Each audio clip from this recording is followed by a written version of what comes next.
Hi, this is LGK and I'm back from my winter break. Did you miss me? And hello and welcome to all the new subscribers. I wonder if you're here because of my video on local multiplayer games. If that's the case, you're in luck, because I have a new review of one of those games, and it's Think of the Children. A game that is about parenting, or about disgusting you from ever being a parent. And if you already have kids, then this game will teach you to spawn a few more just in case.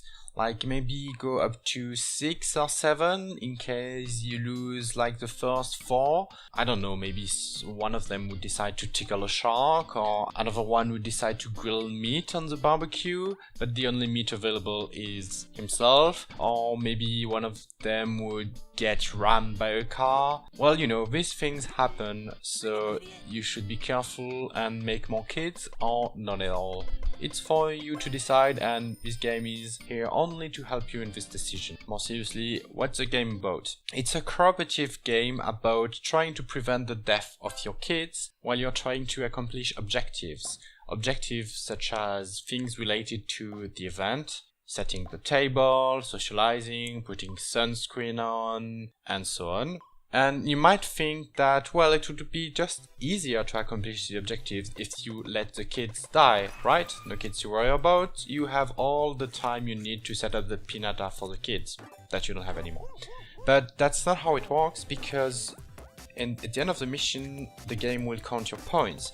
And if all the kids died, well, you don't have that many points, so you cannot move on to the next mission. So you need the kids alive for the sole purpose of gaining points. That's right, just like in real life. The difficulty is that you are running around and it's complete chaos. Everyone is screaming, look at this one here is dying, no, I need to do this here, this one is dying there, this one is like being in the siphon of the toilet and is gonna disappear soon. Yeah, but this one is under the fridge and the fridge is gonna fall on the kid. So everyone is like screaming, trying to manage the kids one way or another. Let's talk about the controls for you to do all of this. There is a button to pick the kids up and drop them somewhere else, out of the danger area, if you can. And then there is a button to whistle and ask them to come, but you get penalized, you get less points if you do that. There is a button to accomplish the actions, and a button for running.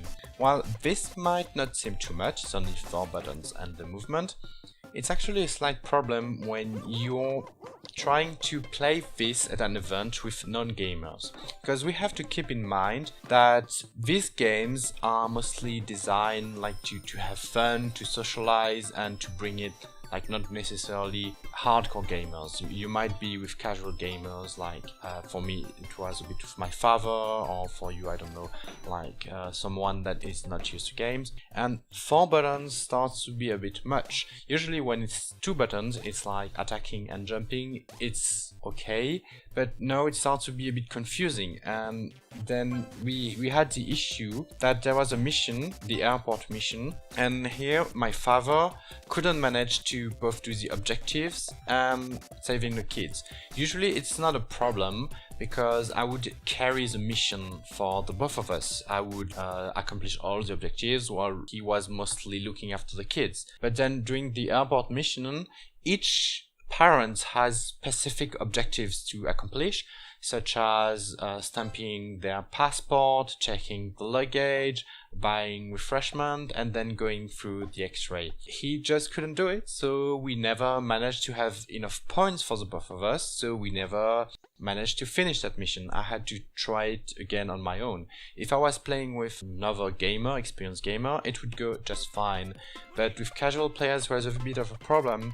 And since I was talking about the controls, here you can rebind everything.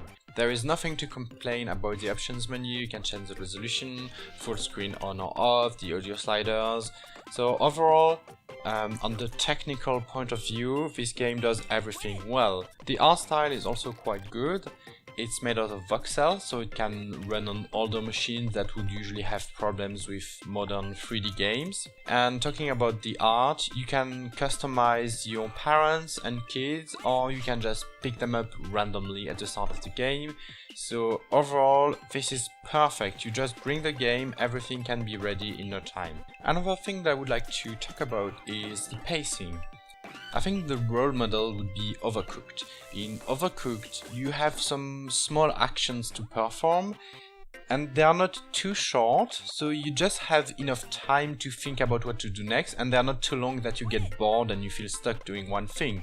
The rhythm of the game is very good.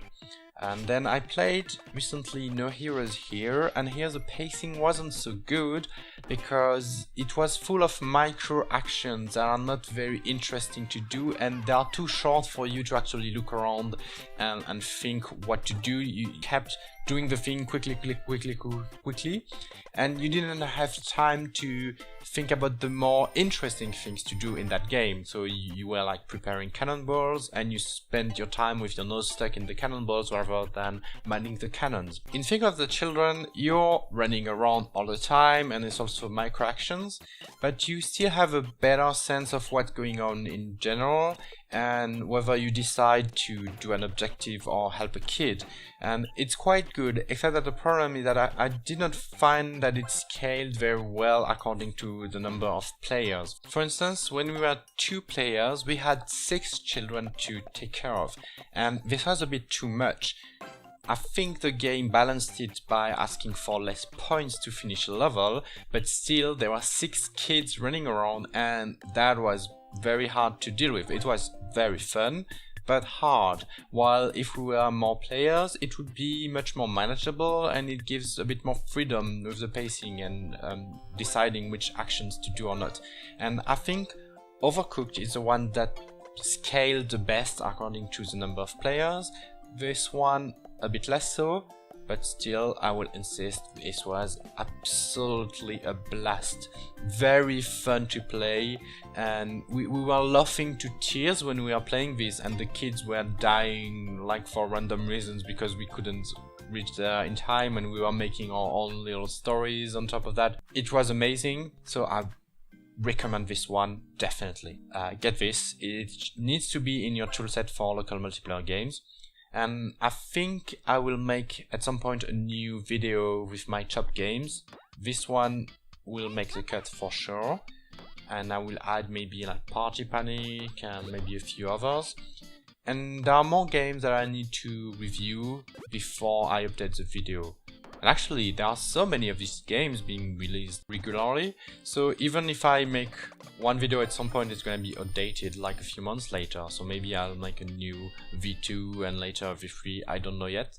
But it might take a few months before I reach there. A lot of new games have been released recently. I certainly won't have the time to cover everything, so I'm thinking about doing like some simple let's plays with a face cam, so I don't have to take all the time for review, and I can just still try a game and see if it's good or not. I will see, but I want to release a few more videos in the coming times, and I hope you enjoyed this one and that you will get Think of the Children eventually. It's worth it. Bye bye.